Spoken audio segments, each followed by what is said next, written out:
Hey everybody, welcome back to Hart Talks. Well, today I have a guest. This man is somebody that we've been speaking for ages, haven't we? Yeah. This has been a meeting planned for quite a long time. Obviously COVID happened. So everybody, this is James Bushe.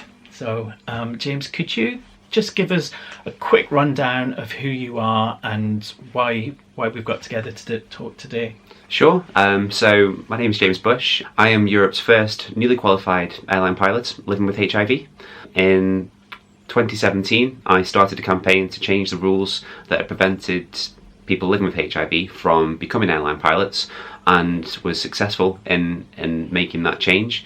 And now want to sort of use my platform, if you like, and share my story to hopefully inspire others to do the same.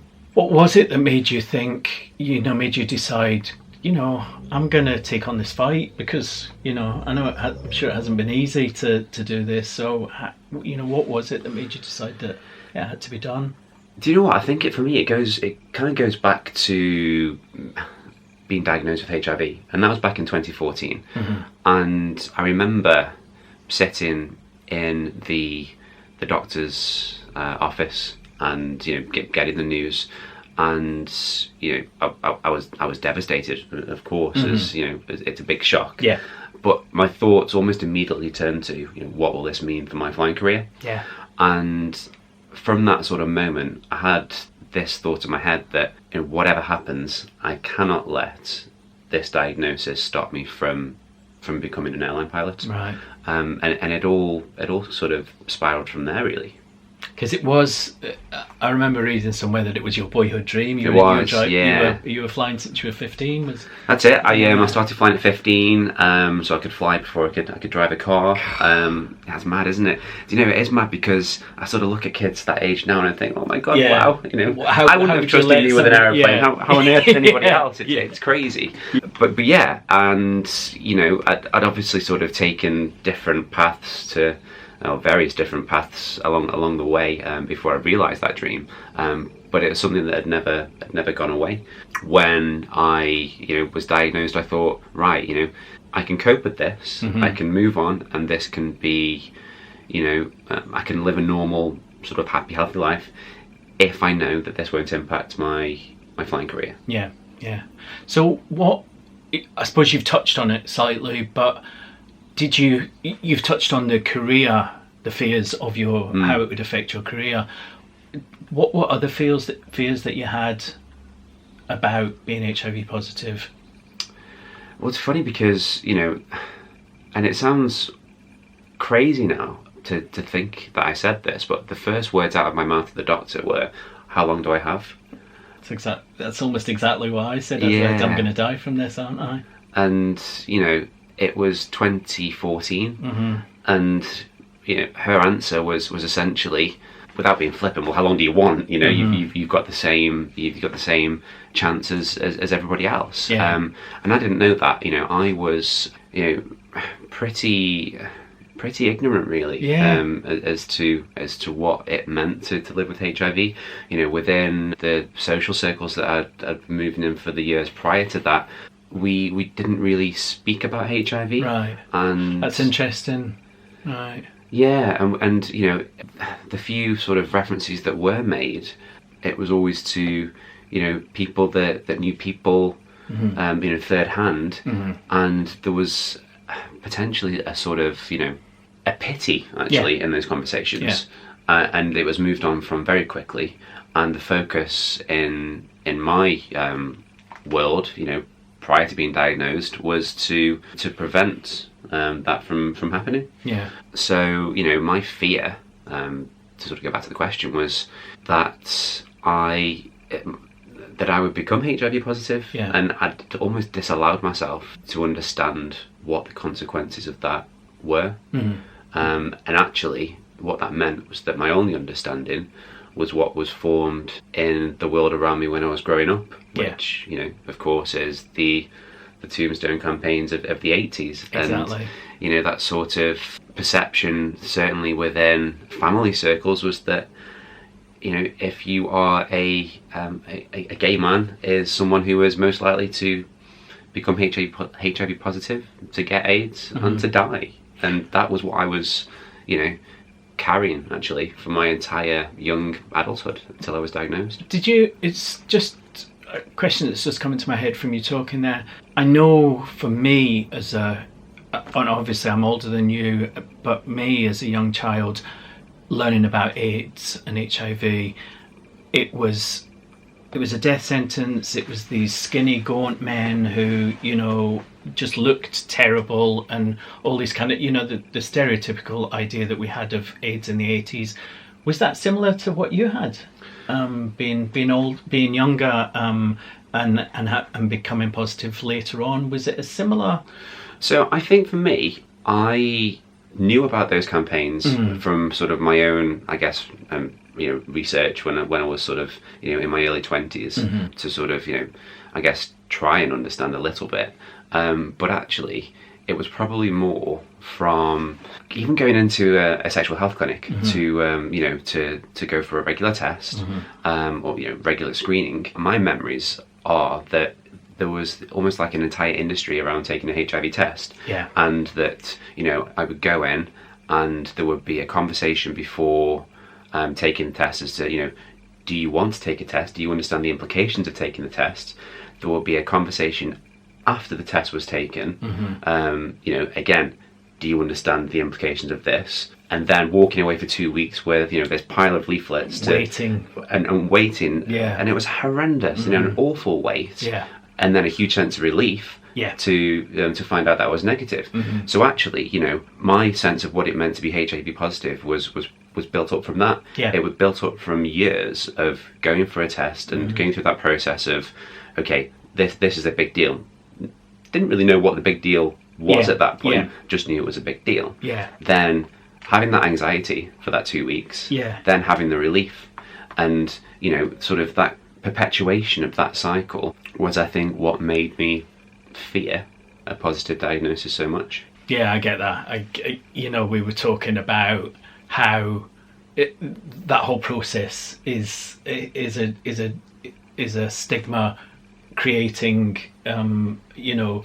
time in itself, isn't it? It's or it was very different now. Yeah, absolutely, and I think that's the key thing now for for me, is that to know that it is a very different world. And actually, bizarrely in a way, since receiving that positive diagnosis, once you are within that part of the system, the care, the level of understanding and the support, certainly in my experience, has been it's been phenomenal. And actually, I almost sort of wish that you could extract more of that in that earlier stage, and to have been able to have gone to get tested, and not have those fears and anxieties. And of course, we know now that testing is as easy as a home test kit, and it's done. Yeah, absolutely. So it's definitely a different world now to what it was for both of us, I guess. Yeah, definitely. Talking about stigma, it's always there, kind of as an undercurrent, isn't it? In a lot of what we both do, or what we try to break down those barriers of stigma. How has stigma been for you, more in your personal life, relationships, and friendships and things like that? Have you faced it in your personal life? It's a good question. Yes, I guess is the answer. The biggest thing, and I really sometimes struggle to define this, but you can help me with this one. It's self-stigma, and it's almost sometimes that assumption that you make about how somebody might react before I'd even given them a chance to.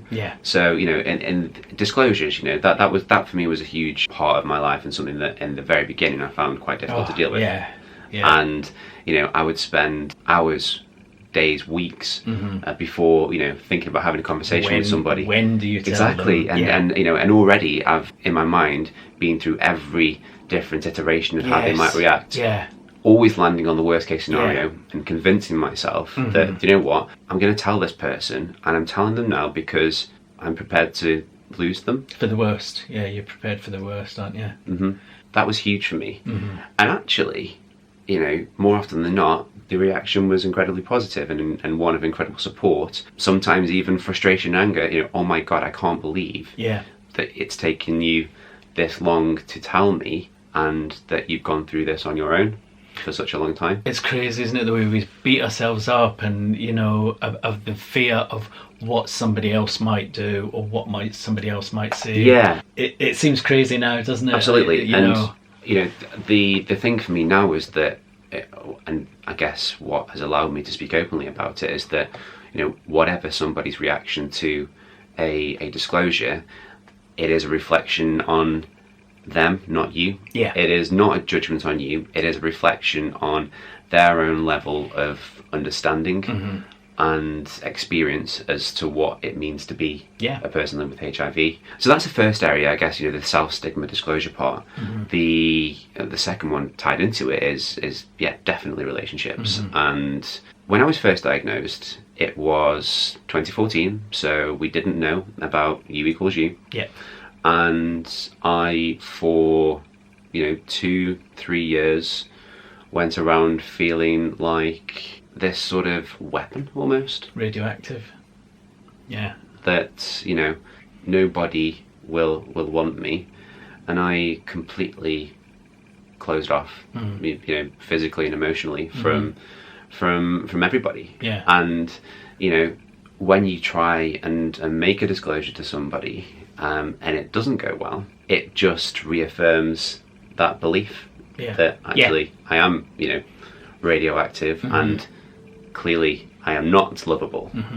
And there's one particular experience that stands out for me, and it was more recent actually. And, you know, this person and I had been chatting for a while. We'd been on a date. We'd had a great time, and we'd had the conversation about HIV, and you know, they had decided that it was okay, and that's an interesting, you know, an interesting point as well, because when you make that disclosure, you feel, or I felt, quite sort of powerless actually, that, you know, you're giving this piece of information about yourself to somebody, and then you know, it's in their hands to decide whether you're worthy. The choices. And that certainly was the way I used to think.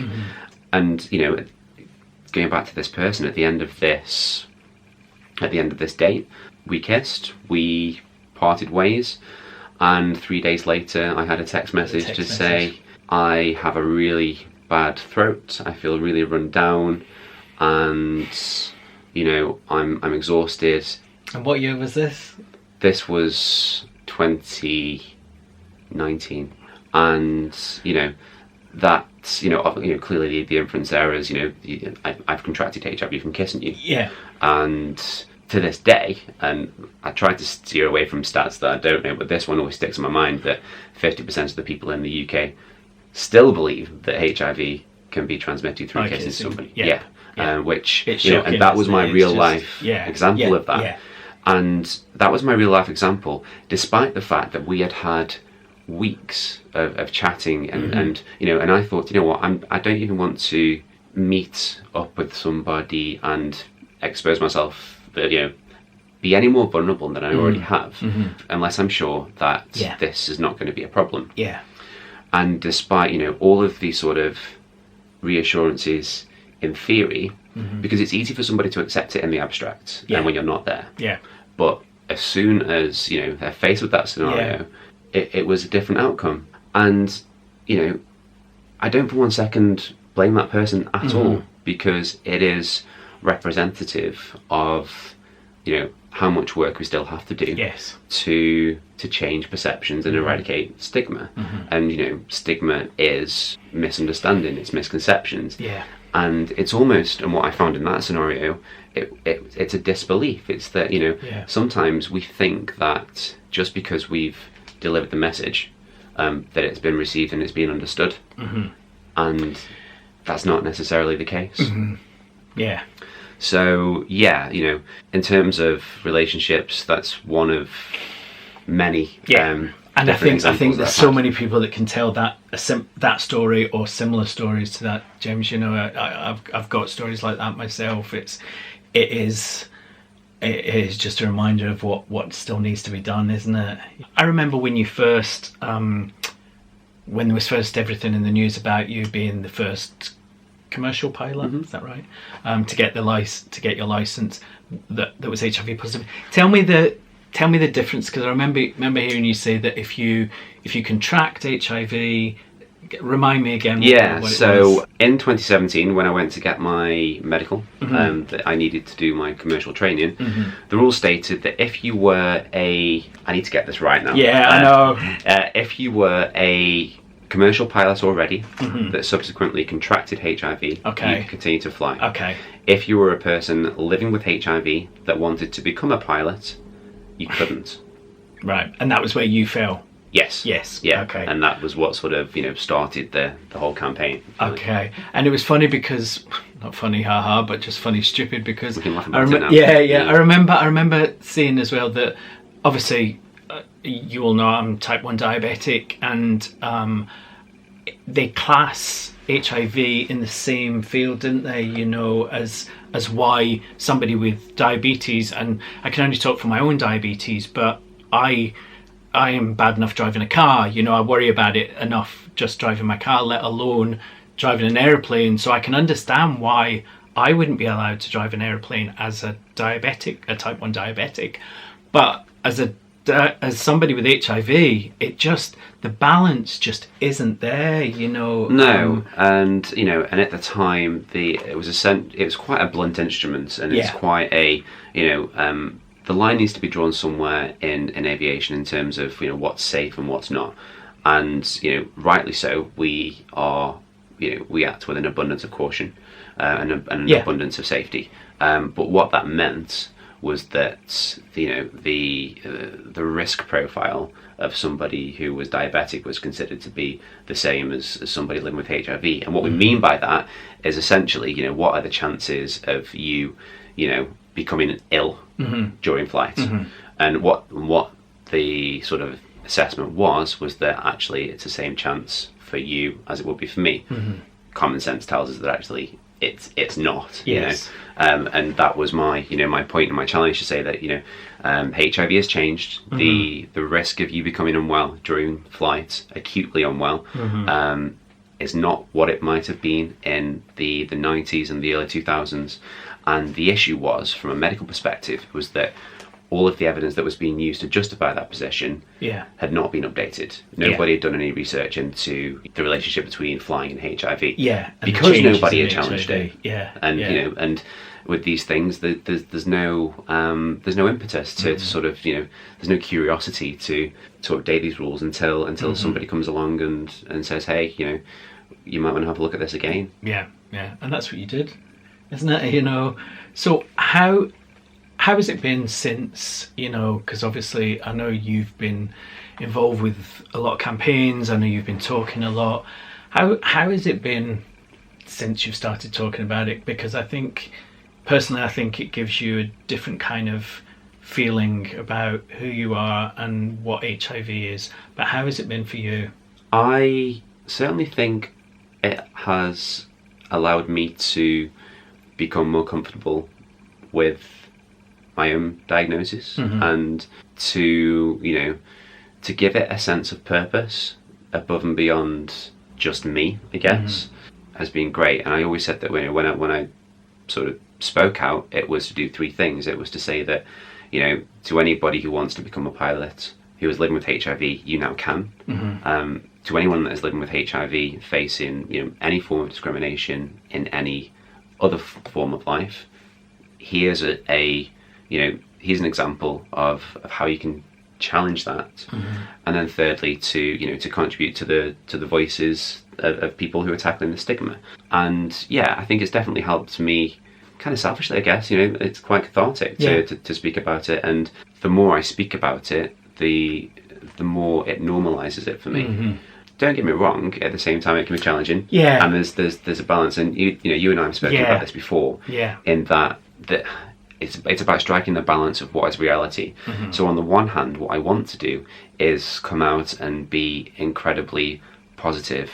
There's two sort of cheesy phrases there, isn't it? And one, come out and be positive. No, I feel a great sense of responsibility that if you have a platform and you're going to use it, then it needs to be for good. And the message that I always want to sort of leave people with is that HIV has changed, and it cannot and should not stop you doing or being whatever it is you want to be.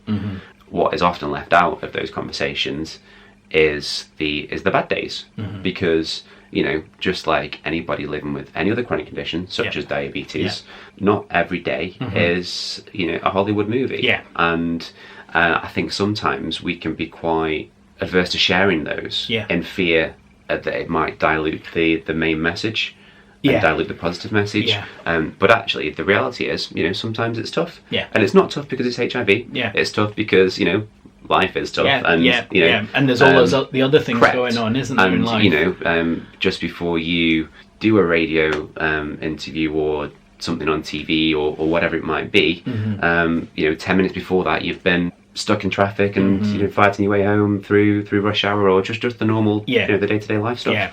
It's on the one hand it's incredibly cathartic, and actually I feel very privileged to be in a position whereby people want to hear my story. And again, we've spoken about this earlier, that there's sometimes I repeat it and I think, oh my god, I'm saying this story again for the 27th time. It must be like, I was going to say, must be how Cher feels when she's performing Believe, but that gives way too much self-importance. It's not like that at all. But actually, if one new person hears that story and it has an impact, and it starts a conversation in their circles, or actually even if it starts an internal dialogue for them to think, wait a minute, I used to think of my HIV diagnosis like this, now I can think of it like that, then it's worth it. And it's it's worth the ups and downs, for sure. I found this quote, James, just let me get it right. It says, if you say it enough, it loses the power over you.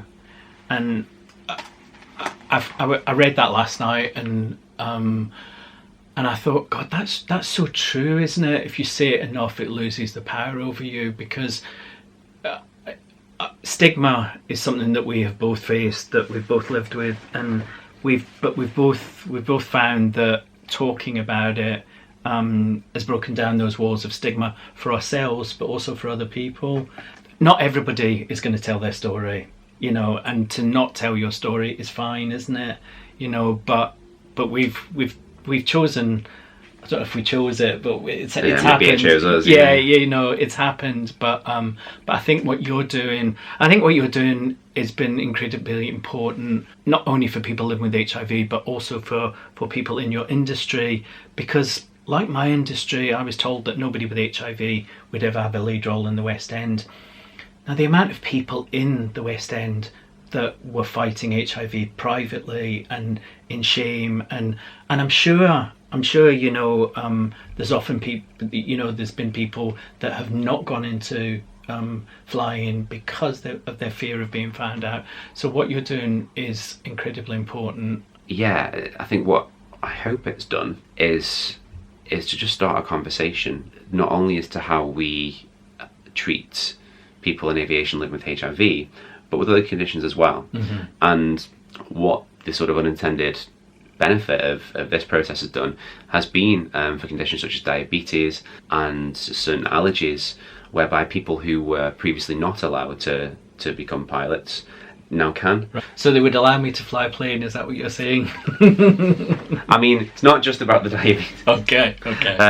No, so in principle, there were there were a lot of other conditions that were subject to that same sort of catch-22 as which was if you were a pilot and you subsequently developed a certain condition, you could continue to fly, but you couldn't have that condition in the first instance. And I think what it has also done is just made people think, well, and people, and I mean sort of people within the aviation industry, we shouldn't just accept the status quo. Aviation is a tightly regulated, and again, so it should be, industry, and progress can sometimes be difficult and be slow. But it shouldn't be accepted that progress shouldn't happen at all. And unless we challenge, we'll never change. Yeah. Very true. So you might notice an accent from James. So I actually thought James was from Glasgow, but he's not. He's Stoke-on-Trent, isn't it? I can't even do the accent. I wouldn't even give it a go. But you're based up in Glasgow now, aren't you? So if people want to find you online, James, where do they go? Yeah, so if they want to find me online, all socials, if you just search my name, James Bushe, I'm on Twitter and Instagram at Bush Pilot, and I've also got a new blog, and you can find that at pluspilot.net. Okay, so check out those different places where you can find James and find out what he's doing and what's going on with him.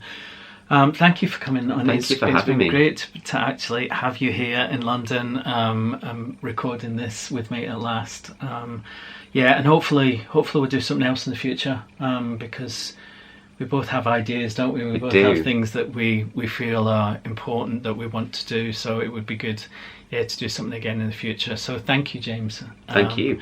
And everybody, please like, share, comment, and subscribe.